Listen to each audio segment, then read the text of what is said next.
हिमानी का कमरा नरम हल्की रोशनी से भरपूर था। सोफे पर 2 कप चाय रखे थे, जिससे हल्की हल्की भाप उठ रही थी। हिमानी की कजन माला आई थी। वह थोड़ी हिमानी से दूर इलाके में रहती थी, जहां हिमानी की सहेली पायल रहती थी। हिमानी के सहेली पायल की कुछ दिन पहले ही मृत्यु हो गई थी। अब दोनों कजने हिमानी और माला एक दूसरे के पास बैठकर बातों में मगन थी। जब माला ने हल्की सी सांस भरकर अपनी उलझन जुबान पर लाई, यार हिमानी शादी में सिर्फ 1 महीना रह गया है और मेरी जान निकली जा रही है। यह सोच सच कर कि मेरी शादी की पहली रात को क्या होगा, सब कुछ कैसे मेहनत करूंगी, कोई टिप दे दो ना। सुना है बड़ी तकलीफ होती है। मेरी सोच सच कर जान निकली जा रही है। उस दिन मम्मी भी बातों में बोल रही थी, एक लड़की को बहुत कुछ बर्दाश्त करना पड़ता है। भाई मैं दर्द वगैरह बर्दाश्त नहीं करूंगी, कह देती हूँ। हिमानी जोर से हंसी जैसे उसकी बेचैनी एक मासूम सी उलझन हो। वह बोली, मैं तुम्हें क्या टिप दूँ, ना मेरी शादी हुई है ना मंगनी, मुझे क्या पता इन बातों का। हाँ तुम्हें मेरी मम्मी अच्छी टिप दे देंगी, जाकर एक बार उनसे पूछो तो वह अच्छी तरह बताएंगी शादी के रात लड़की को किन किन मुसीबतों का सामना करना पड़ता है। माला ने आंखें निकालकर उसे घोरा, फिर शरावत से बोली, हाँ हाँ तुम तो चाहती हो शादी से पहले ही मेरे हाथ पांव टूट जाए और मैं घर पर बैठ जाऊं है ना। हिमानी खिलखिला कर हंसती, वैसे मैडम यह जो आपने बात कही रही है ना, आपकी शादी हुई है ना मंगनी, इन सब से तुम बिल्कुल अलग हो। मैंने महसूस किया है तुम किसी से मोहब्बत तो करती हो ना, कम से कम उसी बारे में ही कुछ बता दो कि मैं अपने पति से कैसे मोहब्बत करूं, किस तरह अपने ख्यालों से इस डर को निकालूं। हिमानी का चेहरा एक पल को बिल्कुल डर में हुआ, हंसी आते आते चेहरे से सिमट गई, नजरें चुराकर बोली, क्या मतलब, किससे मोहब्बत करती हूँ। उसका शब्द साफ लड़खड़ा गया था, नजर सामने रखे चाय के मग पर जमा चुकी थी। चेहरे पर एक चोर सा रंग बिखरा हुआ था। माला ने अपनी कोहनी उसके कंधे पर टिकाई और मुस्कुराते हुए बोली, अरे रहने दो, सब पता है मुझे कैसे तुम मेरी सहेली के भाई को पसंद करती हो, बस उसकी मम्मी से डरती हो। डरो मत, मैं खुद बात करूंगी तुम्हारे लिए। यह बताओ वो मेरी बात मान जाएंगे, और कई हद तक मुझे ऐसा लगता है कि लव भैया भी आपकी मोहब्बत में गिरफ्तार है। क्या पता मामला ही बन जाए। वैसे आंटी से मैंने तुम्हारे बारे में बात की, कितना अच्छा होगा, तुम मेरी सहेली की भाभी बन जाओगी। मैं जानबूझकर उसे छेड़ रही थी, जबकि वह अब लाल पड़ चुकी थी। हिमानी ने धीरे से सर हिलाया। एक उदास सी मुस्कुराहट होठों पर उभरी, जैसे कोई दिल की इच्छा उसके दिल में चुपचाप सांस ले रही हो। यह सब सपने जैसी बातें हैं माला, मुझे नहीं लगता कि मेरी मोहब्बत मुझे मिल पाएगी। तुम्हारी सहेली का भाई तो मेरी तरफ देखता तक नहीं। ऐसा लगता है जैसे मैं उसके लिए बस एक आम सी लड़की हूँ, बल्कि उससे भी गई गुजरी। उसकी आवाज में थोड़ी उदासपन दिखाई दिया था, आंखों में चमक जो हमेशा मौजूद होती थी जो कुछ मध्यम सी हो गई। माला कुछ पल चुप रही।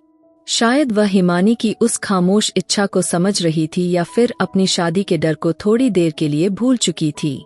फिर अचानक बोली, अच्छा अब छोड़ दो इन बातों को, मुझे यह बताओ मैं क्या करूं। दिल अजीब सा घबरा रहा है यार। यह लड़के बहुत तेज होते हैं, उन्हें शादी की रात का सब पता होता है, बल्कि उससे आगे का भी सब मालूम होता है। एक हम ही होती है जो बेवकूफी में रह जाती है। मेरी कोई मैच्योर दोस्त होती तो मुझे सब बता देती। अब पता नहीं क्या होगा। डर के मारे मेरी जान निकल रही है।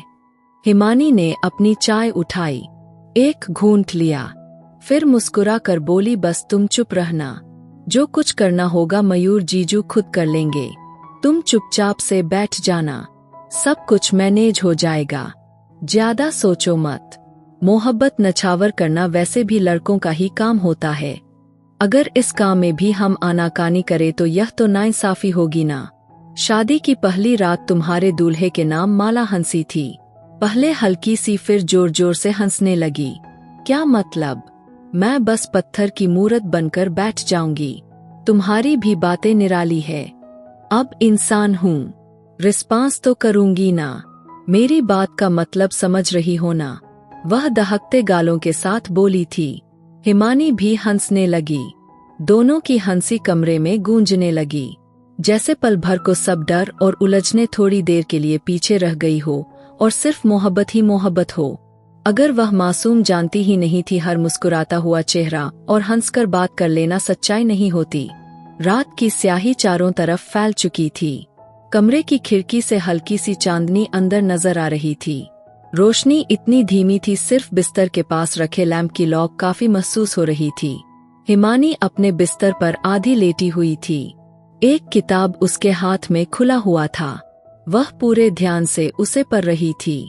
पूरा घर बिल्कुल खामोशी की लपेट में था। सिर्फ दीवारों पर लगी घड़ी टिक टिक की आवाज सुना रही थी। तभी कमरे के दरवाजे पर हल्की सी किसी की आने की आहट हुई। हिमानी ने चौंक कर नजरें उठाई। अगले ही पल दरवाजा खोलकर आरती देवी कमरे में दाखिल हुई थी। उनके चेहरे पर मामूली से ज्यादा गंभीरता थी। हिमानी जल्दी सीधी होकर बैठ गई। किताब अभी भी उसके हाथ में खुला था। वह कुछ बोलती इससे पहले कि आरती देवी थोड़ी गुस्से में बोली, हिमानी, रात के 11 बज रहे हैं और तुम अभी तक लेटकर यह किताब पढ़ रही हो। यह कोई वक्त है? मैं समझी तुम सो चुकी होगी। तुम्हारे पापा को भी मैं यही बोलकर आई थी कि मेरी बच्ची 10 बजे ही सो जाती है, लेकिन यहाँ बच्ची कहानियों की किताबें पढ़ने में मगन है। वह आंखें दिखाते हुए बोली। उनके खराब मूड से मालूम हो रहा था कोई बात जरूर हुआ है। हिमानी ने जल्दी किताब एक तरफ रखी और नरम अंदाज में बोली, क्या हुआ मम्मी? आप क्यों पापा बन रही है? नींद नहीं आ रही थी तो पढ़ लिया था।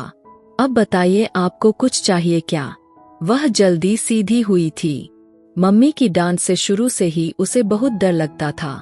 बेशक वह लाडली थी, लेकिन कुछ हद तक ही थी जो आरती देवी ने अपने घर में रोल रखा था, जिसकी पाबंदी उसके पति और बेटी दोनों पर लागू थी। आरती देवी ने गहरी सांस ली और धीरे धीरे चलते हुए बैठ के किनारे पर बैठ गई। उनकी नजरें हिमानी पर टिकी हुई थी, जैसे कुछ कहना हो मगर सब ढूंढ रही हो। मुझे तुम्हारे पापा ने भेजा है बात करने के लिए, लेकिन देखो मेरा कोई इरादा नहीं था, ना ही मेरा दिल है। उनके चेहरे की लकीरें कुछ गुस्से सैली हो गई थी, जैसे अंदर कोई बात चुभ रही हो। हिमानी ने परेशानी से पूछा, क्या हुआ मम्मी? आप इस तरह क्यों बात कर रही है? पापा ठीक है। क्या बात है? बोलिए ना। कमरे में कुछ पल बिल्कुल चुप्पी छाई रही। सिर्फ लैंप की लौ में उन दोनों के साए हल्के हल्के हिल रहे थे। आरती देवी बोली, तुम्हारी चाची की पड़ोसन माला की सहेली की मम्मी लव का रिश्ता तुम्हारे लिए लेकर आई है।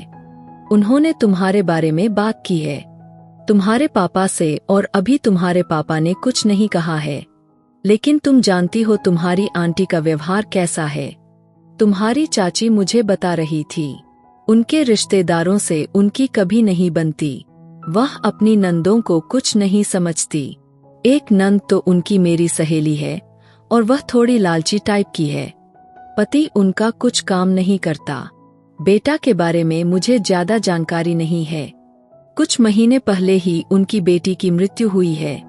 वह थोड़ी झगड़ालू टाइप की औरत है। उस घर में उसी की चलती है। मुझे पता है उनके बारे में, उनकी नंद बता रही थी। एक बार उन्होंने अपनी नंद से बहुत झगड़ा किया था। बेचारी को पानी तक नहीं पूछा, खूब बातें की थी।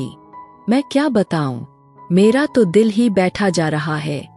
अगर तुम्हारी शादी उस परिवार में की तो वह तुम्हारा खून निचोड़ देगी। यह सोचकर ही मेरी जान सूख रही है और तुम्हारे पापा के असर से साफ झलक रहा है। मुझे तो लगता है तेरे पापा इस बात को स्वीकार कर लेंगे। यही चीज मेरा सुकून खराब कर चुके हैं। हिमानी के चेहरे पर जैसे एक झमका सा हुआ था। वह एक पल के लिए बिल्कुल सुन रह गई थी। अंदर कुछ ऐसा हलचल मच गया था। शब्द उसके लबों पर आने से पहले ही दिल में शोर मचाने लगे थे। सच में इतनी जल्दी मेरी प्रार्थना सुन ली गई है, जैसे वह दिल ही दिल में बेआज प्रार्थना कर रही हो। मोहब्बत इतनी आसानी से भी मिल सकती है। वह दंग रह गई थी और फटी फटी निगाहों से अपनी माँ को देखने लगी थी। ना जाने वह क्या कुछ बोल रही थी। उसे कुछ भी समझ में नहीं आ रहा था। उसे तो बस एक बात समझ आया था कि आंटी ने लव की बात की है, यानी उसकी मोहब्बत की बात की है। मतलब उसकी मोहब्बत की बात हुई है। यह शब्द ही उसे हवाओं में उड़ा रहे थे। उसने एक गहरी सांस ली और बहुत नॉर्मल शब्दों में बोली, मम्मी, आंटी से क्या लेना देना, हमें तो लव को देखना चाहिए। वह तो बहुत अच्छा लड़का है, वह मिलनसार है और बहुत हैंडसम भी है। माला उसको बहुत अच्छे से जानती भी है। उनके परिवार की परवाह मत करो, अपनी फैमिली के बारे में सोचता है। मुझे लव में तो कोई बुराई नजर नहीं आती। आरती देवी ने एक पल के लिए हिमानी को बड़ी गौर से देखा, जैसे किसी अनदेखी जज्बों को पढ़ना चाहती हूँ। फिर बोली, तुम पसंद करती हो उसे? उनका शब्द पल भर के लिए थोड़ा सा लड़खड़ाया था। आंखों में डर हिचकोले मार रहे थे। हिमानी ने जल्दी नजरें चुरा ली, सर को ना में हिलाया और धीरे से बोली, नहीं, मैं पसंद नहीं करती। मैं सिर्फ एक बात कह रही हूँ, आपको और पापा को जो अच्छा लगे वह कर लीजिए। मेरी तरफ से कोई ऐतराज नहीं, क्योंकि आपकी खुशियों में खुश हूँ और जल्दी ही बात संभाल ली थी।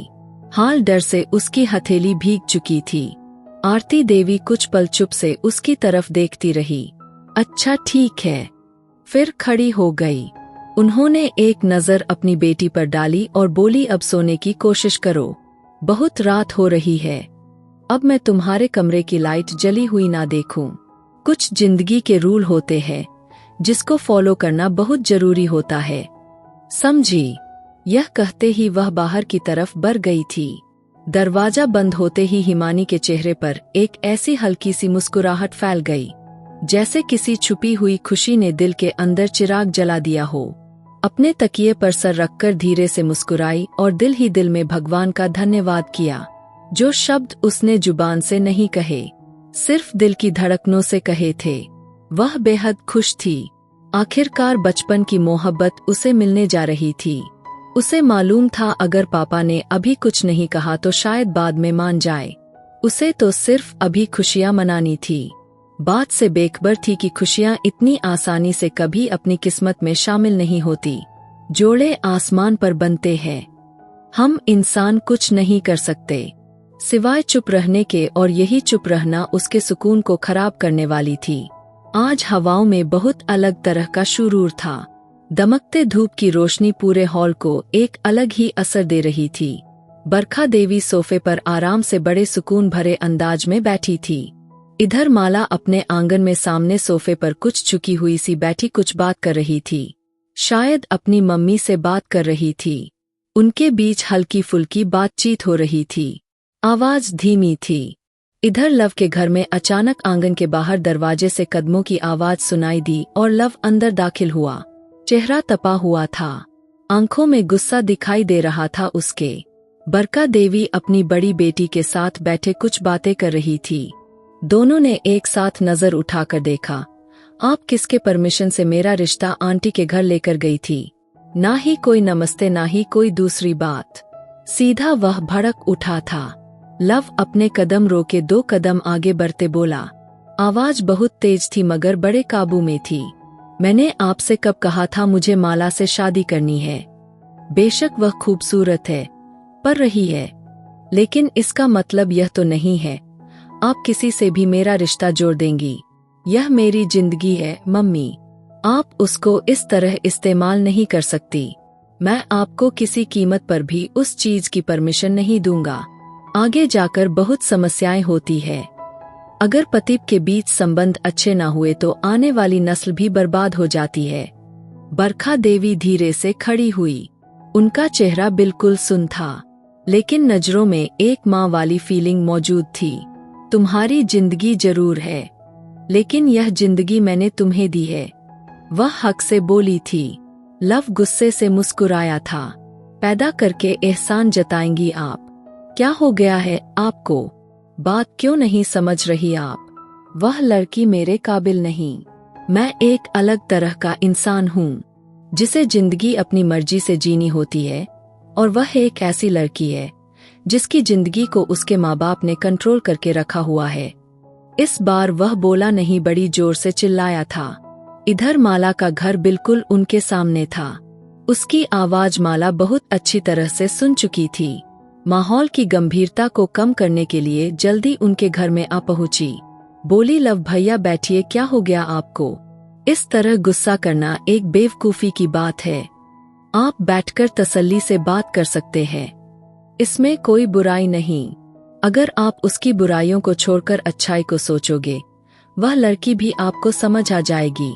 लेकिन आप उस पर ध्यान देना ही नहीं चाहते। बरका देवी ने लव का हाथ थामा और उसे नरमी से सोफे पर बिठाया।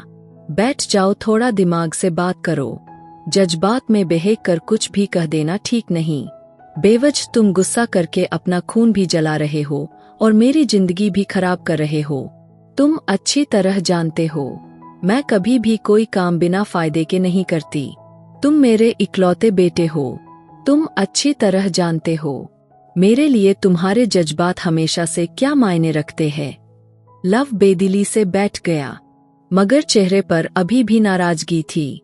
उसे मालूम था उसकी माँ उसे बहुत प्यार करती है, लेकिन अभी यह बात उसे बिल्कुल भी हजम नहीं हो रही थी कि उसकी शादी एक ऐसी लड़की से हो रही है जिसमें आत्मविश्वास नाम की कोई चीज मौजूद नहीं। बरखा देवी ने अपना अंदाजा थोड़ा नरम रखते हुए माला की तरफ देखा, फिर लव की तरफ मुंह करके बोली, माला बता रही थी कि वह तुम्हें बहुत पसंद करती है, बल्कि बहुत ज्यादा तुमसे मोहब्बत भी करती है। और तुम खुद सोचो, हिमानी के पापा का कितना बड़ा कारोबार फैला हुआ है, कितनी दुकानें हैं जिसका किराया आता है, इतना बड़ा घर है। अगर समधन समधी ना रहे तो वह सब किसका होगा? वह तुम्हारा ही होगा ना। और जहां तक मुझे मालूम है उसमें कई चीजें हिमानी के नाम पर ही है। लव चुप से सब कुछ सुनता रहा। वह बातें जो उसने सोची ही नहीं, वह सब उसके सामने रखते जा रही थी। बरखा देवी की बात चालू थी और थोड़ा दिमाग से सोचो लव, यह जज्बात का नहीं भविष्य का सवाल है। तुम एक अच्छा कारोबार कर सकते हो, समधी तुम्हें एक मजबूत कारोबार सेट करवा कर दे सकते हैं। और अगर उन्होंने कारोबार सेट भी नहीं करवाया, वह सारी दुकानें तो तुम्हारी होगी। बैठकर खाओगे एक मालिक की तरह, सिर्फ कैश लेने जाया करोगे। सोच समझकर फैसला कर लिया करो। लव ने एक गहरी सांस भरी, नजरें नीचे कर ली, फिर कुछ पलों के बाद बोला, लेकिन मम्मी वह मुझे पसंद नहीं है। बहुत अजीब सी है, बिल्कुल सादा और घरेलू लड़की है। वह अपनी बात की अहमियत को खुद ही कम करते हुए बोला, खैर आपने जो कहना था कह दिया, मानना भी शायद मजबूरी है। आपको जो अच्छा समझ आए वही कीजिए। आपकी बातें सच में ठीक है। बिजनेस की तो मुझे भी वैसे जरूरत है। अगर बिजनेस नहीं होगा तो हम आगे जिंदगी कैसे बिताएंगे? पापा ने तो हमें कहीं का नहीं छोड़ा है। यह कहते वह उठ खड़ा हुआ था। आंखों में उलझन अभी भी मौजूद थी, लेकिन सब थोड़ा ठंडा पड़ गया था। वह बगैर कुछ कहे आंगन से बाहर निकल गया था। उसको बात समझ आ चुकी थी। उसके जाते ही बरखा देवी और माला के नजरों का आमना सामना हुआ। दोनों के चेहरे पर धीमी सी मुस्कुराहट उभरी, जैसे कोई रुका हुआ काम बना हो और वक्त आने के हक में झुक रहा हो। चमचमाती मर्सिडीज शहर की जगमगाती सड़कों पर धीमी रफ्तार से आ रही थी। बाहर की दुनिया लाइट शॉप, बोर्ड और चलती गाड़ियों से आवाज थी, लेकिन गाड़ी के अंदर पूरी चुप्पी का राज था। पीछे की सीट पर सागर बिल्कुल चुप से बैठा हुआ था, गहरे ख्यालों में डूबा हुआ था। उसकी नजरें शीशे से बाहर की तरफ थी, जैसे मंजर नहीं बल्कि कुछ सोच रहा हो। वह पूरा ब्लैक 3 सूट में था। कॉलर से हल्का सा नीलाहट झलक रही थी। बाल तरीके से सेट हुए थे। आंखों में गहरी गंभीरता थी। 30 साल के सागर के चेहरे पर एक ऐसा रोग था जो किसी बिजनेसमैन के चेहरे पर होती है। कुछ पल बाद अचानक उसका मोबाइल फोन बजने लगा। चौंका नहीं, बस एक नजर स्क्रीन पर डाली जहां कुंदन शर्मा का नाम लिखा आ रहा था। अगले ही पल उसने कॉल रिसीव कर ली और मोबाइल कान से लगा लिया।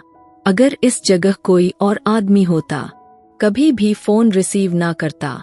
यह उसके काम का वक्त और इस वक्त वह किसी भी तरह की आनाकानी नहीं चाहता था। दूसरी तरफ से कुंदन शर्मा की आवाज सुनाई दी, थोड़ी घबराई मगर पूरी एक्शन में, आप कहाँ हो? ऊपर से ऑर्डर आई है कि आप फिलहाल घर पर रहेंगे। आपकी जान को खतरा है, लेकिन मुझे खबर मिली है आप कहीं जा रहे हैं। यह बर्दाश्त करने वाली बात नहीं। अगर आप इसी तरह लापरवाही दिखाएंगे, माफी चाहते हैं। आपके साथ सख्त एक्शन भी लिया जाएगा। सागर ने गर्दन थोड़ी सी दाएं मोड़ी और चुप से एक गहरी सांस लेकर बोला, यह मेरी समस्या है कुंदन शर्मा, मैं अपनी सुरक्षा खुद करना जानता हूँ। सिर्फ तुम इतना बताओ मिशन क्या है? कुंदन शर्मा की आवाज फिक्रमंदी में दिखाई दे रही थी। सर, मिशन होते रहेंगे।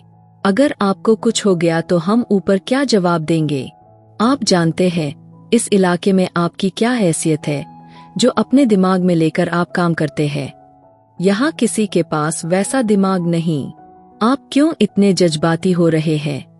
सागर के चेहरे पर हल्की सी मुस्कुराहट उभरी, मगर आंखों में जुनून बाकी थी। मुझे मेरा बिजनेस भी देखना होता है कुंदन साहब, मैं ऑफिस ही जा रहा हूँ। तुम टेंशन मत लो, मेरी गाड़ी का गोली कुछ नहीं बिगाड़ सकती। सिक्योरिटी मेरी जगह है। तुम भी थोड़ा दिमाग इस्तेमाल करो और हालात संभाल लो। फालतू के धमकियों और बातों से थोड़ा दूर रहा करो। मुझे यह अंदाजा सख्त पसंद है। और कुंदन की आवाज अब थोड़ी गंभीरता और सख्त हो गई थी। सर, यह कोई आम मिशन नहीं है। अगर आप चाहते हैं हम कामयाब हो, आपकी सुरक्षा जरूरी है। अगर आपको कुछ हो गया, यह मिशन, यह टीम, यह सब कुछ बिखर जाएगी। आप जानते हैं एक लीड की अहमियत क्या होती है। आप हमारे लिए सिर्फ एक अफसर नहीं, एक सिस्टम की रीढ़ की हड्डी है। सागर ने थोड़ी सी बात की और बात खत्म करते हुए फोन काट दिया। उसके चेहरे पर अब कोई असर नहीं था। वह पूरा गंभीरता से अपने काम और अपने ड्राइविंग में बिजी हो गया। वह वापस आ चुका था। गाड़ी के अंदर फिर वही चुप्पी छाई हुई थी, मगर अब वह पहले से ज्यादा बोझल थी। सामने का आईना उसकी आंखों का साया दिखा रहा था। उसने सर झटका था और नजरें वापस बाहर के मंजर पर मोड़ लिया था। इस इलाके को जॉय करके वह वापस आने लगा था, जिसने धीरे धीरे उसकी आजादी उससे छीन ली थी। सुबह की हल्की रोशनी खिड़की के पर्दे से छन छन कर खाने की मेज पर पड़ रही थी। किचन से ताजा पराठे और सरसों की साग की खुशबू आ रही थी। टेबल पर चाय की केतली रखी थी। बर्तन तरीके से रखे गए थे। हर चीज मामूली के हिसाब से थी, सिवा हवा में छाई गंभीरता। इधर हिमानी कॉलेज के लिए निकल रही थी। बाल खुले थे, चेहरे पर नमी और ताजगी। नाश्ते की मेज पर पहुंची थी कि उसने अपने पिता रामगोपाल साहब को फोन पर गुस्से से बात करते सुना और अगले पल वह बेचैन सी हो गई थी। रामगोपाल कुर्सी पर बैठे फोन कान से लगाए बोल रहे थे। आवाज दबंग और शक था। अगर मैं रिश्ते से मना कर रहा हूँ, बरखा देवी, तो इसमें क्या बुराई है? वह मेरी बेटी है, मैं उसे अच्छी तरह जानता हूँ। तुम्हारे घर में वह सरवाइव नहीं कर पाएगी। तुम बहुत अच्छी हो, तुम्हारा परिवार भी अच्छा है, लेकिन रिश्तेदारी करके तुमसे अपना दोस्ती वाला रिश्ता खराब नहीं करना चाहता। बहन जी, यह रिश्ता ना हो तो ज्यादा ठीक होगा। यह शब्द जैसे हिमानी के सीने में भाला बनकर उतरा था। वह रुक गई थी, कदमों की आवाज दब गई थी, चेहरे पर परेशानी फैल गई थी, नजरें बाप पर जम गई थी, जो उसके सबसे बड़े रक्षक थे। आज उसकी उम्मीद के महल को गिरा रहे थे। रामगोपाल अभी बोल ही रहे थे, अच्छा ठीक है, अब फोन रखो, बाकी बातें आमने सामने कर लेंगे, मगर दिमाग में बैठा लो, यह रिश्ता जोड़कर अपनी दोस्ती वाला रिश्ता खराब नहीं करना चाहता। यह कहते ही उन्होंने फोन मेज पर रख दिया। हिमानी की सांस जैसे अटक गई हो, आंखों के सामने अंधेरा छाने लगा। कुछ पल वही बिल्कुल सुन खड़ी रह गई, जैसे जमीन ने पांव पकड़ लिए हो। चेहरे की रंगत पीली पड़ चुकी थी, दिल जैसे सीने से बाहर आ जाएगा। अभी एक हफ्ता ही तो हुआ था इस बात को तय हुए जिसमें उसकी प्रार्थनाएं सुन ली गई थी। वह रिश्ता जिसे वह दिल से चाहती थी, कैसे एक पल में बाप की एक कॉल ने सब कुछ मिट्टी में मिला दिया था। रामगोपाल ने उस पर एक नजर डाली, जैसे उसकी मौजूदगी को अभी भी महसूस किया हो। बेटा बैठो, नाश्ता ठंडा हो रहा है। हिमानी ने नजरें चुरा ली, बेदिली से नाश्ता करने लगी। उसे अपनी हालत जुबान पर लाने की हिम्मत नहीं थी। वह धीरे से बोली, जी पापा, और चुप से आकर कुर्सी पर बैठ गई। मरेमरे हाथों से निवाला तोड़कर आधा निवाला खाया। सब कुछ आंखों के सामने होते हुए भी बेरंग सा लग रहा था। उसके कानों में अभी अपने पिता के शब्द गूंज रहे थे, वह मेरी बेटी है, मैं उसे अच्छी तरह जानता हूँ, वह वहां सरवाइव नहीं कर पाएगी। नाश्ता वैसा ही जैसे रखा हुआ था, मगर आज उसका स्वाद खत्म हो चुका था, जैसे मेज पर खाने के बजाय सपनों का महल बिखर गया हो। दोपहर का वक्त था, सूरज सर पर था, गर्मी मामूली से कुछ ज्यादा महसूस हो रही थी। सड़कें बेहद सुनसान थी, कहीं कहीं गाड़ियों की हल्की फुल्की रफ्तार आ जा रही थी। हिमानी कॉलेज से वापसी पर अपनी ही धुन में चलती जा रही थी। उसके कदम सुस्त थे, चेहरे की रंगत फीकी थी, आंखों के सामने हल्के साए दिखाई दे रहे थे। कपड़ों से पसीना थोड़ा गीला हो चुका था, कंधे पर बैग रखा हुआ था, लेकिन वह जैसे अपने आसपास से बिल्कुल बेखबर थी। दिमाग में सिर्फ एक ही बात गूंज रही थी, पापा का वह शब्द जो सुबह नाश्ते की मेज पर सुन लिया था। हर कदम उसके साथ उसका दिल और भारी होता जा रहा था। उसी पल अचानक एक अनजानी सी आहट ने उसका ध्यान बटाया। कोई अनजान आदमी किसी की नजर उस पर महसूस हुई। उसने बेकाबू होकर गर्दन मोड़ा। सामने एक बड़ा चमचमाता हुआ ब्लैक कलर की बुलेट मोटरसाइकिल रेस्टोरेंट के पास खड़ा था। गाड़ी के साथ ही एक हैंडसम सा आदमी मोबाइल पर बात कर रहा था। 3 पीस सूट में, आंखों पर सनग्लासेस, चेहरा पूरा भरोसा और मंजर कुछ पलकों जैसे रुक सा गया था। लेकिन फिर अचानक हिमानी की नजर सड़क के उस पार गई। एक आदमी संभलते कदमों के साथ बंदूक हाथ में थामे उस हैंडसम से आदमी के तरफ निशाना लगा चुका था। हिमानी का दिल जैसे हलक में आ गया हो। वह पल भर को बिल्कुल सुन हो गई। फिर आंखें फाड़कर उस मंजर को समझने की कोशिश की। बगैर कुछ समझे जोर से उसने बैग नीचे फेंका और तेजी से उस हैंडसम आदमी की तरफ दौड़ लगा दी। कोई चिल्ला रहा था, सागर नीचे। लेकिन इससे पहले कि हिमानी पूरी ताकत से सागर को धक्का दे चुकी थी, दोनों जमीन पर गिर चुके थे कि अगले ही पल हवा में गोलियों की आवाज गूंजी। एक नहीं, दो नहीं, 4 गोलियां। कुछ पल जैसे रुक सा गया हो। हिमानी जमीन पर थी और उसके ऊपर वह आदमी सागर फिर एकदम से होश में आया। उसे देख रहा था। नजरों में एक पसंद की चाह जागी थी। एक पल बाद कुछ वक्त का एहसास करते हुए धीरे से बोला, मैडम आंखें खोलो, आप ठीक है। हिमानी ने धीरे से आंखें खोली। सामने एक अनजान हैंडसम आदमी का चेहरा देखा था जिसमें एक अजीब सा सुकून था। वह जल्दी से उठ गई। उसने अपने कपड़े झाड़े और फिर हाथ बैठाए बगैर बस नजरें झुकाकर पीछे हट गया था। हिमानी को थोड़ा शर्मिंदगी ने घेर लिया था। संभल कर खड़ी हुई थी। अभी वह कुछ बोलती, सागर ने धीरे से कहा, मैं सागर हूँ, बहुत बहुत धन्यवाद आपका, आपने मेरी जान बचाई। यह एहसान मैं जिंदगी भर याद रखूंगा। हिमानी थोड़ा सा गंभीर हुई और फिर नॉर्मल होकर बोली, अगर इतने बड़े वीआईपी है तो कम से कम अपने कार्ड को बताकर रखा करो। आपकी वजह से कोई और भी निशाने पर आ सकता है। इस तरह खुलेआम आपको नहीं घूमना चाहिए। यह कहकर वह तेजी से अपने बैग की तरफ बढ़ी थी। उसे उठाया और पलट कर देखे बिना चल पड़ी। वह पहली ऐसी लड़की थी जिसे सागर को अपने कब्जे में कर लिया था। पीछे सागर चुप खड़ा रह गया था, मगर उसकी आंखों में एक अलग सी चमक आ चुकी थी। एक हैरानी, एक प्यार और कहीं गहराई, एक उदासी। जिंदगी में पहली बार किसी लड़की ने झुककर उसे सल्यूट नहीं किया था, ना इस तरह नजरें झुकाई, बस सिर्फ सच बोली। और सागर को पहली बार कोई अच्छी लगी थी। इधर बरखा देवी का घर आंगन इस वक्त बेहद गुस्से में डूबा हुआ था। दोपहर की धूप खिड़कियों से अंदर आ रही थी, लेकिन अंदर के माहौल पर जैसे साए लहरा रहे थे। इधर माला सोफे पर परेशान बैठी थी। बरखा देवी सामने खड़े होकर गुस्से में आग बबूला हो रही थी। तुमने कहा था वह लब को पसंद करती है, तुमने कहा था वहां से कभी मना नहीं हो सकेगा। उनका सब थोड़ा तीखा था और चेहरे पर साफ नाराजगी दिखाई दे रही थी। फिर यह क्या तमाशा है? तुम्हारी बात गलत साबित हुई है। तुमने जानबूझकर मुझसे झूठ बोला था। माला अब थोड़ी घबरा ही गई थी। मोबाइल उठाया और जल्दी से हिमानी का नंबर डायल किया। आंटी, मुझे तो खुद भी नहीं समझ में आ रहा, मुझे एक बार बात तो कर लेने दो। बरखा देवी ने हाथ नचाते हुए सुपर पर बैठते गहरी सांस ली। बस अब कुछ मत कहो, जो होना था सो हो गया है। दूसरी तरफ कॉल रिसीव हो चुकी थी। हिमानी की मध्यम सी आवाज उभर कर आई थी। हेलो माला जल्दी से बोली, कहाँ थी तुम?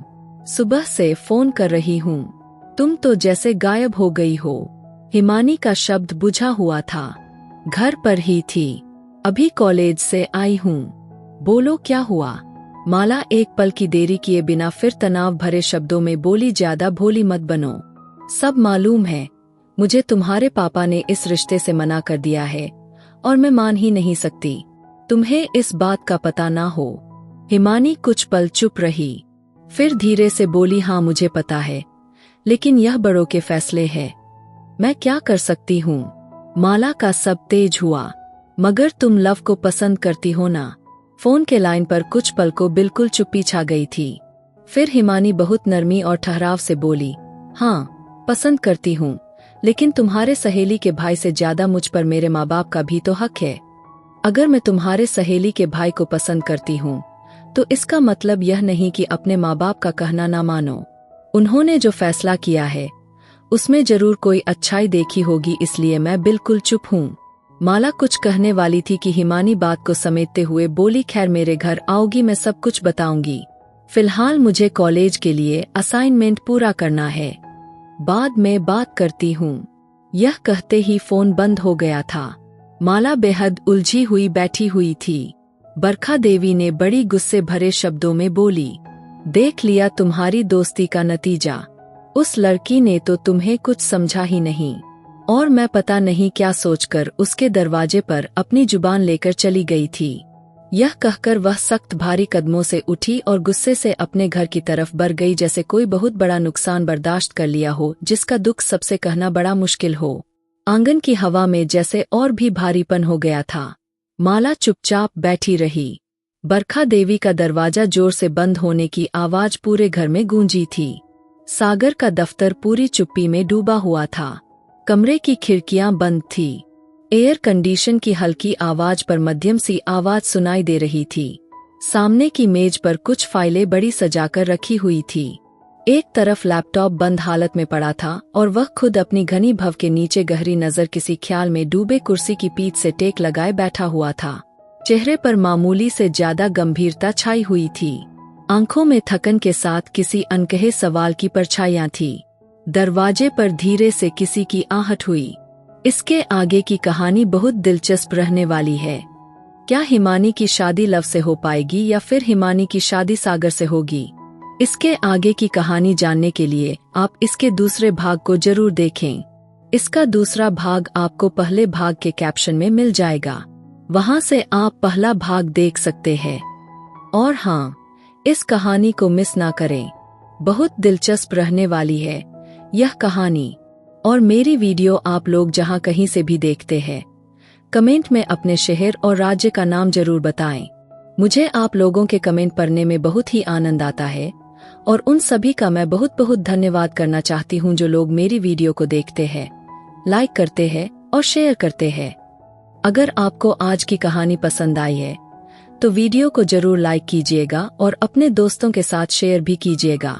और हाँ, अगर आपने अभी तक हमारे चैनल को सब्सक्राइब नहीं किया है तो जरूर सब्सक्राइब कर लें। मिलते हैं हम अपनी कल की एक और नई दिलचस्प कहानी के साथ। मुझ पर सदा अपना प्यार और स्नेह बनाए रखें। सभी को मेरा प्यार भरा नमस्कार दोस्तों। खुश रहें, स्वस्थ रहें, मस्त रहें।